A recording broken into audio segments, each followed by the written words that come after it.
Shabbat Shalom les amis, heureux de vous retrouver digitalement, avant de vous retrouver physiquement bientôt, en tout cas je l'espère et Dieu voulant. Mais avant de retrouver la paracha Shela Lecha avec Guy, je vous propose d'allumer les bougies et de chanter ensemble Alléluia. À tout à l'heure.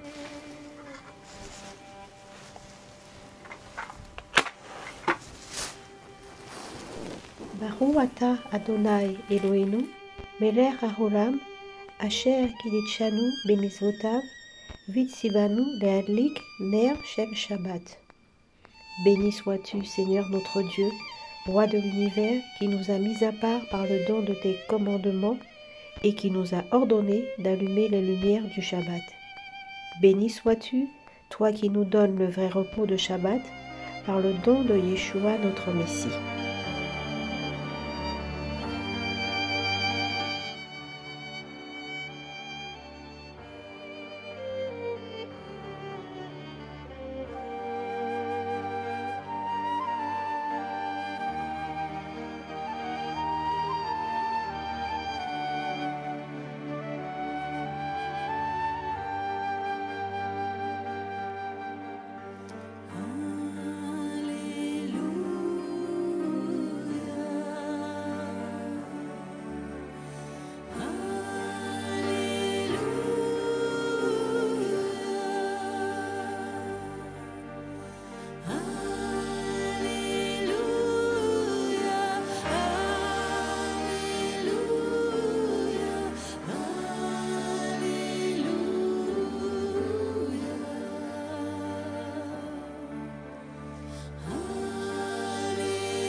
Jésus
La paracha de Joël, Beha Alotecha.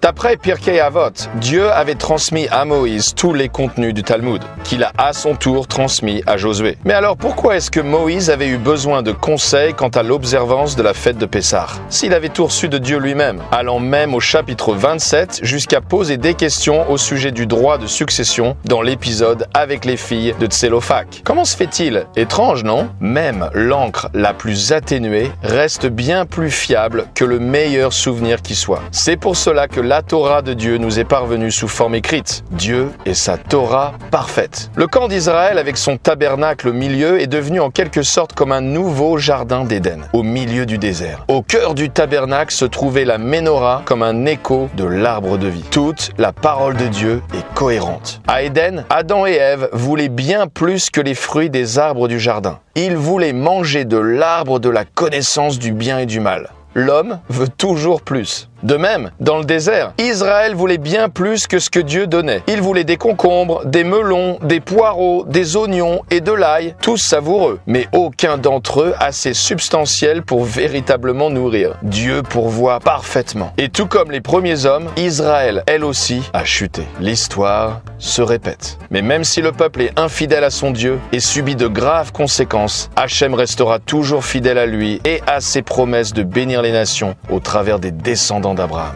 toujours. Vous aimez cette manière fun et rapide de lire la paracha en moins d'une minute? Retrouvez chacune des BD de la paracha de Joël en ligne.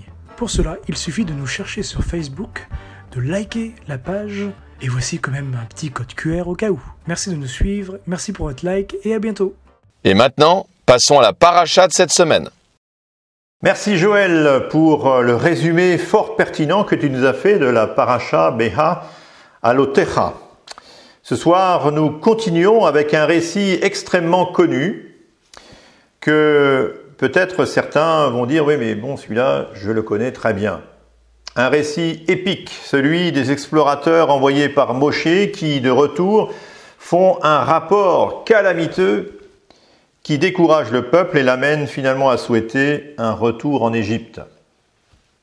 Or, il semble bien qu'au-delà de ce déplorable épisode, eh bien, il y a des questions qui restent en suspens. Certains pourraient considérer cet épisode comme un parmi tous ceux d'ailleurs qui évoquent la rébellion d'Israël dans l'ensemble de toutes les pérégrinations qui ont été les leurs dans le désert. Sauf que les Chachamim, les sages d'Israël, ont traditionnellement fait coïncider cet événement au 9 du mois de Av, Tesha B'Av, le jour des catastrophes, si on peut dire, c'est-à-dire la date du calendrier qui rappelle les destructions successives du temple en 586 avant notre ère et puis la dernière en 70. Autant dire que ce récit est tout sauf anodin. Il est au contraire riche de signification. Mais avant de poursuivre notre méditation, lisons un peu le début de notre texte. L'Éternel parla à Moïse et dit « Envoie des hommes pour explorer le pays de Canaan que je donne aux enfants d'Israël. Tu enverras un homme de chacune des tribus de leur père.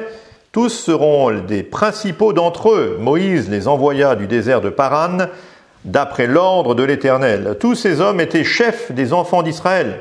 Voici leurs noms. Pour la tribu de Ruben, Shammua, fils de Zakour. Pour la tribu de Siméon, Shaphat, fils de Hori. Pour la tribu de Juda, Caleb, fils de Yefouné.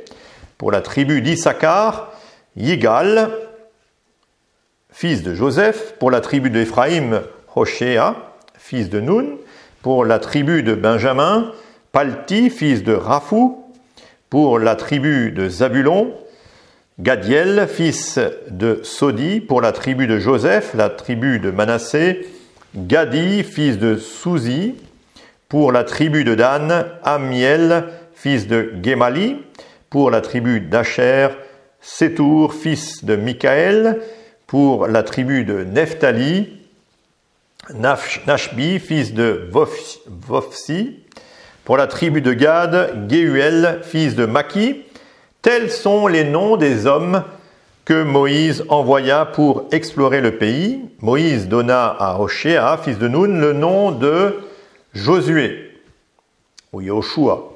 Moïse les envoya pour explorer le pays de Canaan et leur dit « Montez ici par le midi et vous monterez sur la montagne, vous verrez le pays, ce qu'il est, et le peuple qui l'habite. S'il est fort ou faible, s'il est en petit ou en grand nombre, ce qu'est le pays où il habite, s'il est bon ou mauvais, ce que sont les villes où il habite, si elles sont ouvertes ou fortifiées, ce qu'est le terrain, s'il est gras ou maigre, s'il y a des arbres ou s'il n'y en a point.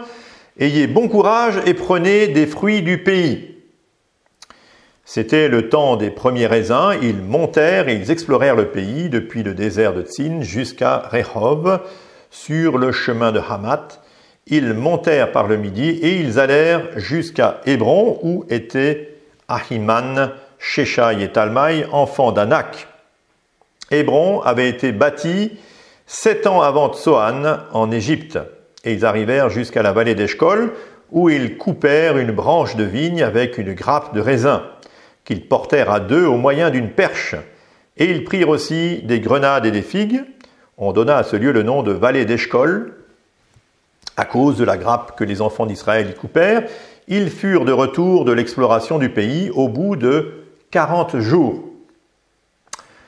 Alors, à ce stade, il convient de faire plusieurs remarques et battre en brèche peut-être certaines idées reçues sur le récit. D'abord, le texte que nous avons en français, quoique relatant les faits, ne traduit pas exactement le processus qui a amené ces hommes à partir explorer le pays de Canaan. Certes, Dieu demande à Moïse, au verset 1, d'envoyer des hommes, mais en hébreu, nous avons plus exactement Shelach Lecha. Shelach Lecha, le nom de notre paracha, et qui signifie littéralement « envoie pour toi ». Qu'est-ce que ça peut bien vouloir dire? Le même récit, d'ailleurs, se retrouve un petit peu en Deutéronome, au chapitre 1 et au verset 22 et 23. Et je commence à lire au verset 21. « Vois l'Éternel ton Dieu met le pays devant toi. Monte, prends-en possession, comme te l'a dit l'Éternel, le Dieu de tes pères. Ne crains point et ne t'effraie point. Vous vous approchâtes tous de moi et vous dites « Envoyons des hommes devant nous pour explorer le pays et pour nous faire un rapport sur le chemin par lequel nous y monterons et sur les villes où nous arriverons. Cet avis me parut bon et je pris 12 hommes parmi vous, un homme par tribu. » Ainsi donc, l'initiative vient du peuple qui consulte Moshe, qui approuve la démarche. Ceci étant, c'est Dieu qui définit finalement les modalités de cette entreprise. S'il s'agissait de préparer la voie à des corps d'armée, ou les corps d'armée des Israélites, la mission aurait été de nature strictement militaire. Or, il n'en est absolument rien. Le choix de Dieu est celui de princes de chaque tribu, ni des militaires, ni même d'ailleurs de vrais notables, mais des gens dignes de confiance. Des représentants du peuple considérés même comme des tzadikim, c'est-à-dire des justes. Donc la mission de ces hommes n'a rien d'une mission d'espionnage. Plus tard, les 2 espions envoyés par Yoshua, par Josué, agiront dans un tout autre contexte et leur mission sera, elle, fondamentalement militaire. C'est du reste ce que notre Haftarah, donc le chapitre 2 du livre de Josué, qui rappelle à notre souvenir cette autre initiative bien connue à Jéricho avec le récit de Rahab. À leur retour, les espions rapporteront que dorénavant, les habitants du pays, donc ceux de Jéricho, vivent dans la crainte d'Israël à cause de l'Éternel qui est avec Israël. Mais pour l'heure, avec Moïse, rien de tel. La mission de ces 12 explorateurs est d'une toute autre nature. Il convient de nous souvenir de l'objectif final que Dieu avait fixé et la valeur éminemment symbolique des étapes proposées par Dieu à Moshe et à son peuple. En Exode chapitre 3, nous lisons au verset 7, « L'Éternel dit, j'ai vu la souffrance de mon peuple qui est en Égypte et j'ai entendu les cris que lui font pousser ses oppresseurs, car je connais ses douleurs. Je suis descendu pour le délivrer de la main des Égyptiens et pour le faire monter de ce pays dans un bon et vaste pays, dans un pays où coule le lait et le miel, dans les lieux qu'habitent les Cananéens, les Hétiens, les Amoréens, les Phérésiens, les Héviens et les Yébousiens. La sortie d'Égypte est le commencement d'une nouvelle aventure du peuple avec son Dieu. Elle sera suivie du don de la Torah sur le mont Sinaï, comme nous le savons, mais le but final de Dieu est d'amener son peuple dans le pays de la promesse faite aux patriarches Abraham, Isaac et Jacob. La terre promise est cependant plus qu'une simple terre pour y faire résider un peuple. La valeur symbolique et spirituelle de la terre est d'une grande importance ici. Elle est en quelque sorte une anticipation d'une réalité spirituelle sublimée du monde à venir. On va d'ailleurs voir de plus près certains aspects de cette exploration et la manière finalement coupable des princes d'Israël qui vont faire bien plus que décrier une terre parce qu'ils se sentaient incapables de la ravir au peuple puissant du pays. En réalité, ces explorateurs vont purement et simplement rejeter le projet de Dieu pour eux. Le récit nous amène à nous poser plusieurs questions de fond sur les intentions véritables des Israélites en demandant l'envoi des explorateurs en Canaan. Certes, ils sont témoins depuis plusieurs semaines de miracles répétés et puissants même de la part de Dieu dans tout le récit de la sortie d'Égypte. Ils sont aussi, hélas, prompts à considérer les mets succulents de l'Égypte comme meilleurs de ce qui les attend dans le pays de la promesse, pays de lait et de miel. Une première question pourrait être, mais comment les Israélites considèrent-ils le pays de la promesse ? Celui qui est leur destination finale. Le voient-ils avant tout comme une terre fertile, propre à les enrichir, à leur assurer une certaine prospérité ? Ou alors le pays s'inscrit-il comme la concrétisation d'une relation spirituelle particulière avec le Dieu créateur ? Pour bien des sages d'Israël, la terre est un témoignage de la foi des ancêtres, le lieu de la sécurité assurée par la promesse. C'est la foi en conformité avec celle d'Abraham qui doit mener le peuple vers le pays de Canaan, la destination finale qui lui a été promise. Le pays de Canaan est le lieu où Abraham et les autres patriarches ont vécu. Le lieu où Dieu leur a parlé, c'est aussi le lieu de leur sépulture, témoignage éloquent de leur vie passée. Pour certains Chamamim, la terre de la promesse est en quelque sorte une porte ouverte vers le ciel. La terre de Canaan a donc une valeur symbolique et spirituelle extrêmement forte pour les Israélites. L'initiative des Israélites consistant à demander à Moshe d'envoyer des explorateurs n'est donc pas en soi condamnée par Dieu. Sans doute faut-il comprendre alors que les Israélites voulaient s'assurer de la valeur spirituelle de cette terre et avoir un aperçu finalement de sa sainteté en rapport avec l'espérance dans la promesse qui leur avait été faite. Pour ce faire, quoi de plus légitime que d'envoyer les meilleurs représentants du peuple, susceptibles d'apprécier à sa juste valeur la qualité intrinsèque et spirituelle de la terre promise.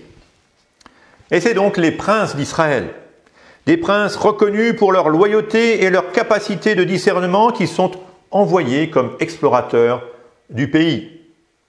Et à leur retour, il était attendu un rapport circonstancié de la sainte qualité du pays qui allait être comme une porte ouverte du peuple vers le Seigneur.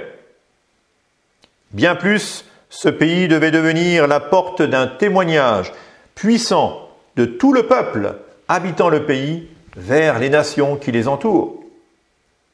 Bien entendu, nous connaissons tous le symbole le plus probant d'Israël, que sont ces deux hommes portant sur une perche une grappe de raisin impressionnante, sans parler même des grenades et des figues.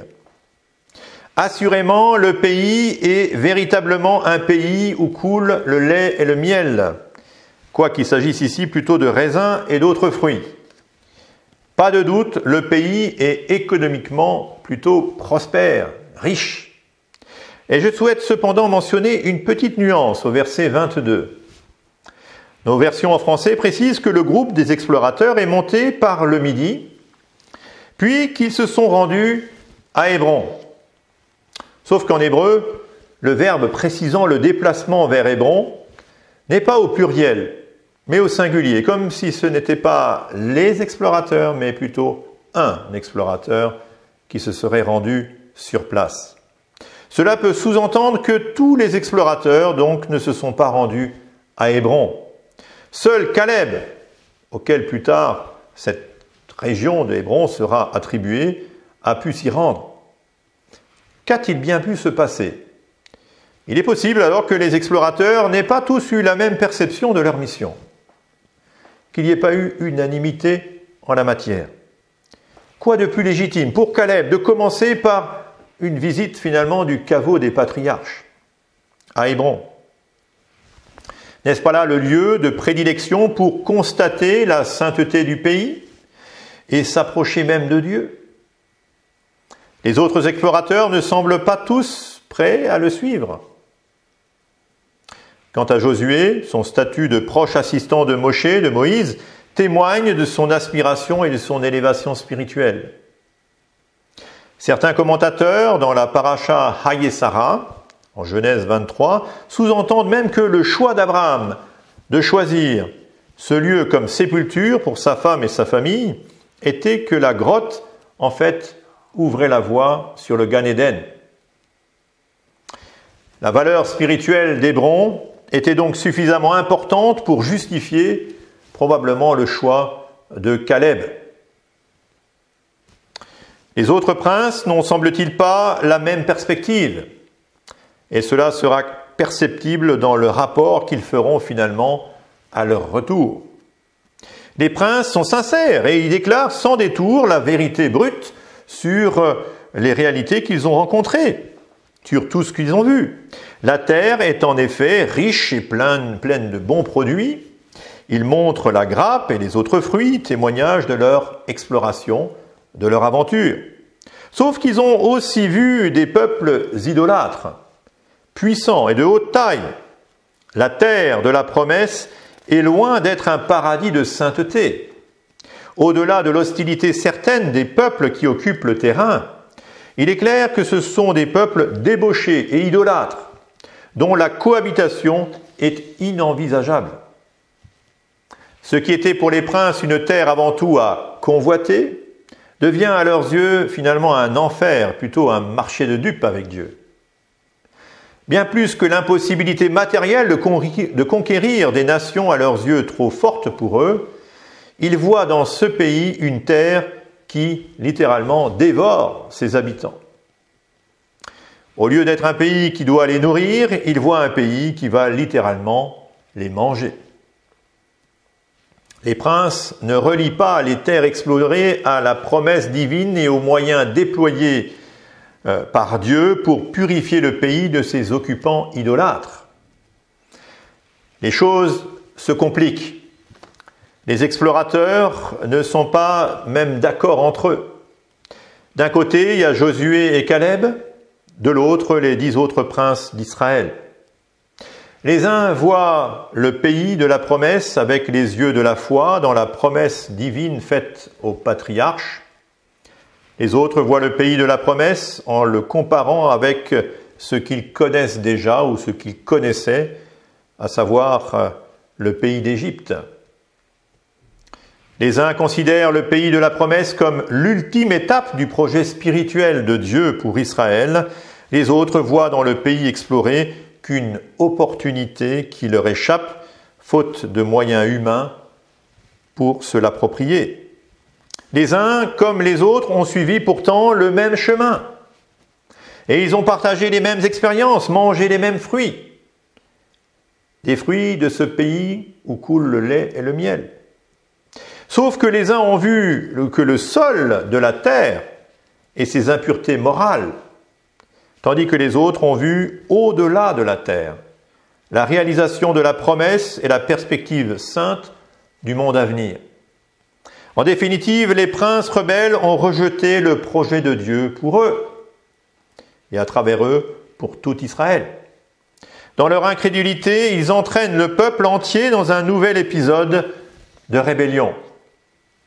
Verset 1 du chapitre 14, « Toute l'assemblée éleva la voix et poussa des cris, et le peuple pleura pendant toute la nuit.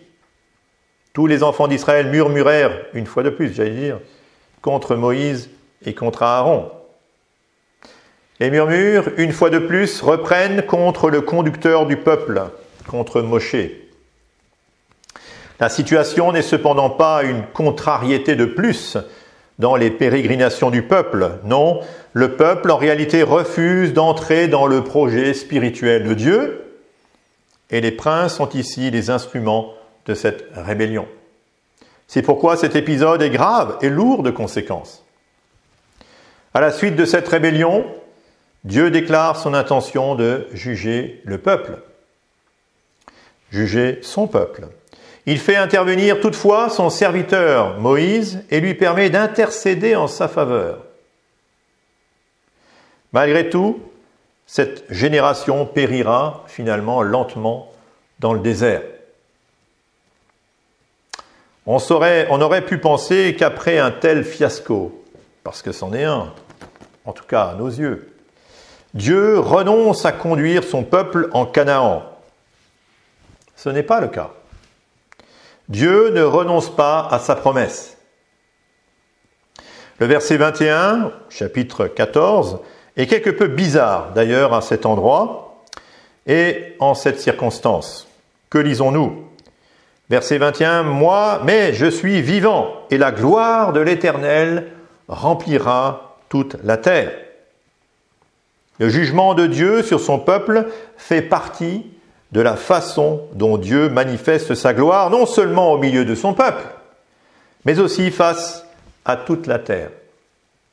C'est là qu'il faut garder à l'esprit, je pense, la pensée prophétique de Dieu relative à son peuple et à son rapport aussi bien à la terre qu'à son témoignage envers toutes les nations.